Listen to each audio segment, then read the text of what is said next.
reptile morphs. Now when you hear the word, you're probably thinking about the big three, that being crested geckos, leopard geckos, and ball pythons. Recently, tokays have been coming up in the morph game. The US importing more and more morphs along the way. We now have a pretty good selection of things that are going on over here. Thought I'd take today and create a new series for you boys and girls, the Tokay Gecko Morph Guide, deep diving into every single morph that you can get. At least over here in the US. I don't know what's going on in Indo. They have some absolutely crazy stuff. Stick around while we dive into every single Tokay Gecko mutation. Let's get into it. Kicking things off, of course, we gotta start with the basics, and that's gonna land us with number one, the normal Tokay Gecko. The normal morph of Tokay Gecko can vary in a few specific ways, but for the most part, this is gonna be a good description for them. That is going to be the Tokay Gecko itself is going to have a blue base, blue to almost turquoisey, but still in that color wheel of blue. Going to have spots going into a random order, pretty much a polka dot gecko, and those spot colors being anywhere from a deep red to in light orange to almost maybe yellow. But if it's still a little orange, it still counts as a normal Tokay. I'm so sorry, boys and girls. Interesting to see how the normals vary, even within like the same clutch. We'll be producing stuff, and as it grows up, some stuff will come out with really nice red spots, some stuff will come out with orange spots. The color of the base color will be more of a blue color, while some will have a little bit more of that green tint to it, going on almost like a mint blue. It's really crazy to see just how much it varies at the end of the day. Those are going to be your three big credentials when it comes with the Tokay Gecko. That is going to be a blue base, orangey to red spots, and those spots going in a random pattern all over the place. It just looks like you threw a bunch of polka dots on a blue gecko and you called it a day. That is pretty much the normal Tokay Gecko. All right, now that we got our basics figured out, let's start heading into the actual morph game of Tokays. And that is going to lead us to number two, the reduced pattern Tokay. In my opinion, this morph comes with a couple different names. Some call it the reduced, some call it the blue-headed green codom patternless. Are they the same? Are they different? I don't know, but they look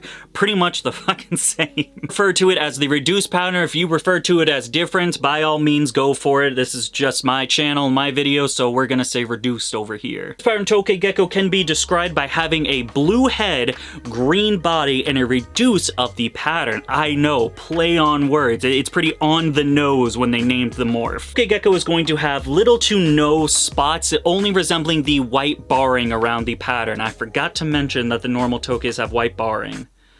Well, too late now. Ones that do have a little bit of spots going on are going to be referred to as a low quality reduced pattern, whereas the ones that are absolutely spotless with just the white barring going on are going to be the more sought after when it comes to the perfection of the morph. Reduced pattern Tokay Gecko Morph is going to be a co-dominant trait or incomplete dominant. I failed high school, so I don't understand what's what with that. Much you pair your reduced pattern to a normal gecko, you are going to get a 50% chance to hit that reduced pattern morph or a 50% chance to hit the normal. There aren't going to be any hets or anything like that. It's going to be you either hit it and get the mutation or you do not and it is a normal. Last thing I'd like to note about the reduced pattern is the fact is just because it has some spots on it, you know, identifying it as more of a lower quality of the mutation standard, that does not mean it is going to produce low quality babies. You can take my male, for instance. I've been running this male for about 4 or 5 years now. He's been going strong, producing plenty of amazing babies, and I swear to you, although this guy does still have some of them tiny little orange polka dots, he has not produced a reduced pattern baby that has any spots on him whatsoever. It has been really cool to see, but that is something to note. Just because that animal ends up having some spots on him does not mean the offspring will end up having spots. Why exactly is that? I have no idea, but I'm just here giving my anecdotal opinion due to my personal experience. Let's get into more pattern stuff because that's always fun,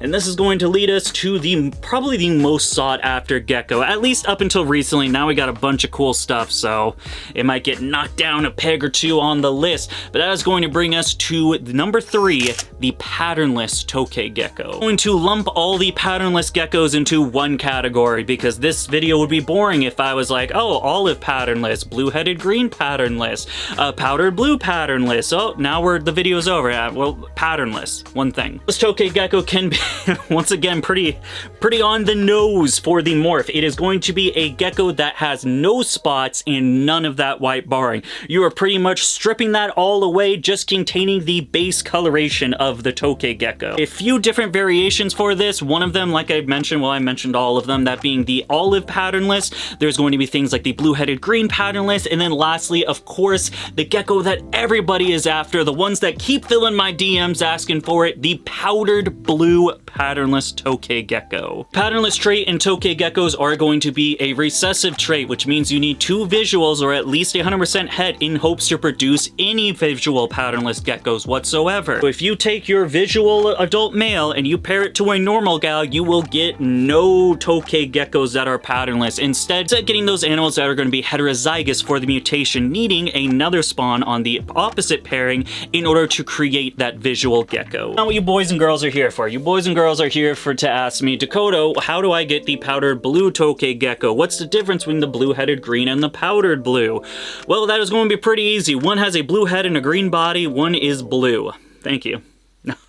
I'm not as educated on the patternless gene. It's one I don't personally work with over here, and one that I really just don't want to work with, I'm being completely honest with you boys and girls. I don't have all the information exactly why it's the powder blues, the blue-headed green. Are they different lines? Are they actually different mutations? What happens when you crossbreed? So far, I don't have all that info because that is not a project I personally work with. However, what I do know, again, anecdotally seeing other breeders working with it and what they are producing, it does seem just because you got a powdered blue gecko and a powdered blue gecko and you pair them together and you make babies, that does not mean necessarily you are going to hatch out all powdered blue animals. Quite a few times now of people producing from both parents being powdered blue, and those babies end up growing out too, because of course these mutations take a little bit of time. Usually around these 6 months you'll really see what that mutation is going to look like. They have the little baby form, you know, striped tail, things like that, and then it will grow into what it's actually going to express as with the mutation. However, once that time, I've seen people sell those patternless babies, they grow up, and then all of a sudden, oh no, that's a green-headed blue boy, not a powdered blue patternless.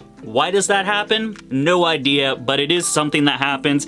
It's one of the main reasons why I don't work with the powder blue Tokay morph and have no interest in doing so. Quick, boys and girls, before we move on with today's video, I just want to talk a little bit about the Patreon page. Now, we've been talking a lot about the Tokay Geckos, and did you know that literally everything behind me right now are Tokay Geckos? So over here, we are working with 7 or 8 different Tokay Gecko mutations, and this is the year when we are about to have some crazy stuff. If you want to grab yourself a little captive bred and born Tokay Gecko morph, you definitely want to hear this. It's going to be the fact before I post these Tokay Gecko mutations to the public, they go on my Patreon page. It's the main reason why most of you guys haven't seen a lot of my Tokay Gecko babies, because they usually don't make it out of the Patreon part to be able to put on, you know, the reptile shows, the morph market, things like that. If you're dying to get your hands on the Tokay Gecko morphs, you want to step up, level up your game into the Tokay Gecko realm and the world, then Patreon's definitely the place to be. It's as low as $1 a month. They got multiple different tiers for multiple different folks. I very much appreciate all the support we got going on. It helps me do everything I'm doing over here, like put plants in Tokay Gecko cages. Absolutely fantastic. I was gonna wrap it up. Thank you to all those that support us over here. Let's get back into the video. But let's get into probably the second biggest thing everyone wants to talk to me about, and that is going to be,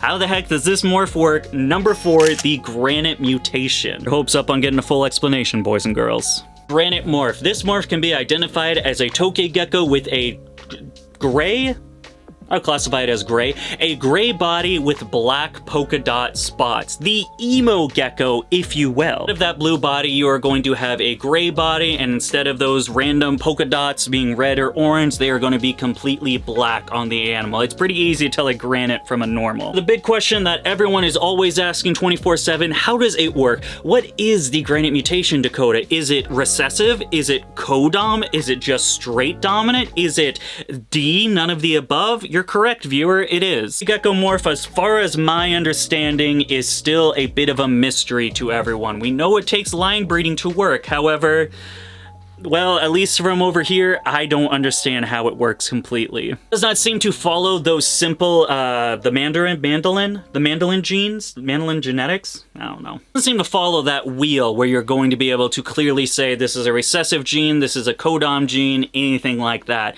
Instead, it's going to say, fuck you, I'm gonna do this in a year, but I'm gonna look normal, and you gotta line breed me in order to have a chance at successfully reproducing me. Probably didn't make much sense. Let me explain a little bit further. Now, every time you get a granite baby, in the few times that we have, shout out to people like Luckyfoot Geckos that have been working on this mutation for about 7 or 8 years now, if I remember correctly. Maybe those are generations? They've been doing it a very long time. A huge shout out to them. This is going to be an animal that, if it does end up producing itself as a visual granite, it is not going to be in the very beginning. You are going to hatch out a normal looking Tokay and it is going to look normal for quite a long time. I mentioned babies expressing into what it is going to express as a visual morph. However, this is going to be a lot different. You can always tell what a morph is even as a baby. Things like Candy Dot, Diablo. I mean, yeah, it doesn't look like that full Diablo, but it's got the black eyes, it's got the yellow spots, the spots are in a different line, depending on if we're talking Diablo or Candy Dot. At the end of the day, you can get a good idea of what it is. However, when it comes to granite, that baby is a normal looking baby. That baby grows up 6 months later into looking like a normal gecko. And as far as my information knows from the research that I have done personally, somewhere around the 6 months to 2 years mark, you have a chance for that baby to then mutate into a granite. What do I mean by mutate? I mean this baby does not hatch out as a granite, but it will slowly, potentially change over time to a granite. Those orange and red spots will slowly over time turn into black spots. That blue, nice blue hue body going on will turn into gray,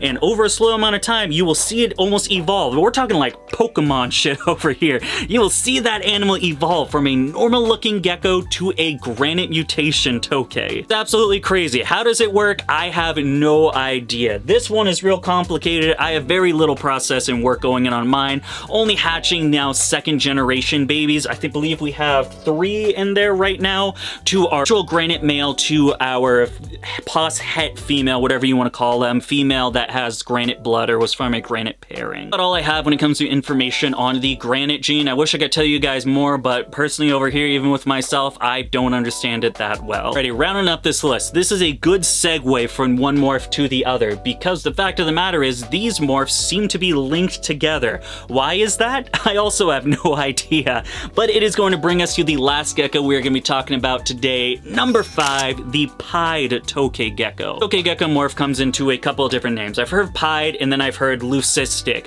Now, I don't know if these morphs are different from each other. It seems to be, in my personal opinion, one is just a higher variant of the pied, so it's going to express further, almost having none of that original pattern, whereas some of the other ones you're going to get almost like, I think of it as like the pied ball python, where you have high expression where there's almost no pattern left, and you have low expression where you're only going to have a little bit of those splotches throughout the body. Some people refer to it as leucisticum, a BEL. Black-eyed leucistic. Correct are they over the pied reference? I have no idea, because I did not create it, and I don't know how it works.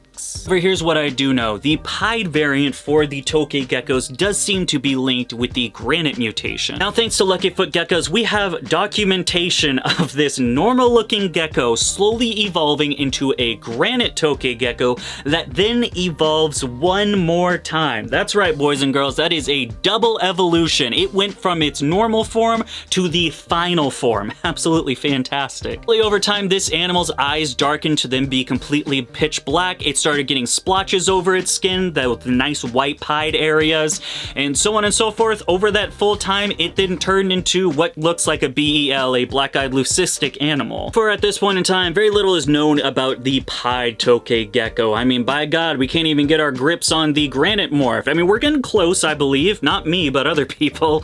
But when it comes to the pieds, I don't think very many, if any, people are readily producing it, other than the few oddballs that pop out of clutches. matches. Does not mean people aren't trying for this morph. I see quite a few people pairing Pied to Pied, pairing Pied to Granites, trying to get that line breeding down. However, at the end of the day, that is about going to be a 5 to 6 year project before you readily start producing, potentially readily producing those visual Granites and Pieds. I could give you boys and girls more information on the Pied Tokay Gecko, but at least this point in time, that is about all I know for it. Who knows, maybe we'll do a revision later on in the year, 2 years, to talk a little bit more about how we figured out how both of those genes work. That is going to wrap it up today. We learned quite a few about a few different morphs, but of course there are still plenty and plenty more to talk about. I mean, we haven't even done combos yet. This series can go on for years. If you guys want to learn some more information about Tokay Geckos, I highly recommend this playlist right here or the last Tokay Gecko we made, which is going to be right here. Always, thank you so much for taking the time in your day to follow us over here at Dakota Blue Exotics. I will see you guys next time, but until then,